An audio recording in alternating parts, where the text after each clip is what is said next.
What does the literature tell us about graduate students and the issues they face writing theses and dissertations and working with sources? Let's take a look. Dr. Christine Bruce in 1994 investigated graduate student conceptions of the literature review section of their dissertations. What she found was that incoming doctoral graduate students had divergent views of what a literature review is and why it is important. She found that many seemed to have what she called impoverished conceptions of what a literature review is. Many saw it as merely a list of previous research results, or just a passive report or survey of the knowledge base, rather than as a critical and selective intellectual argument. Why can the literature review be such a problem for some graduate students? Sharon Perry investigated how graduate students were initiated into the process of doing research and writing scholarly work during their years in graduate school. Each discipline has its norms: theoretical, methodological, rhetorical. These norms govern what questions are worth asking, the methods you should use to investigate those questions, and the type of arguments that you can make within that discipline. They can govern everything right down to how to structure a research article or a literature review. Perry argues that little is known about how graduate students master the norms that govern source use in academic writing. She argues that these norms are often not explicitly taught. They fall into the category of tacit or unspoken knowledge. Graduate students are often just expected to pick this knowledge up on their own through their interactions with other graduate students and with their advisors. And this can create a real problem when you come to graduate school because these norms are invisible. There are other issues that affect graduate students' abilities to complete a satisfactory literature review that does not plagiarize their sources.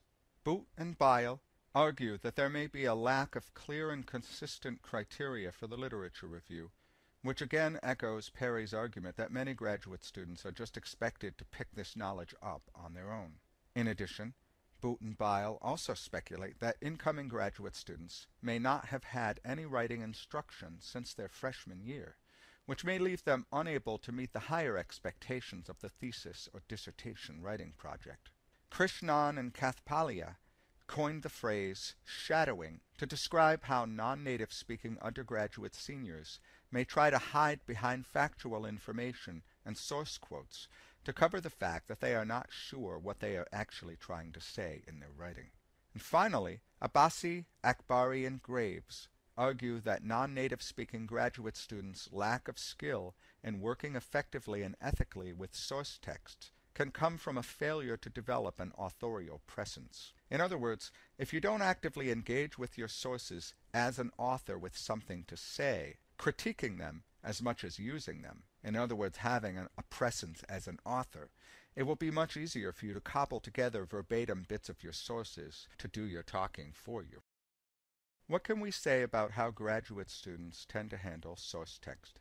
Let's look at some studies that have asked graduate students about their copying habits. In a survey of students done at a Midwestern university, WAJDA-JOHNSON et al. Found that 55.1% of graduate students surveyed admitted changing the wording slightly from the original source. 16.6% of graduate students surveyed admitted copying word for word without quotations. A similar survey on academic misconduct was done by BROECKELMAN and POLLOCK in 2006 at Ohio University. In that survey, 6.3% of graduate students who responded admitted to copying sentences at least once in the previous year. Interestingly enough, at that same university, that very same year, Ohio University, a plagiarism scandal broke out that became very public.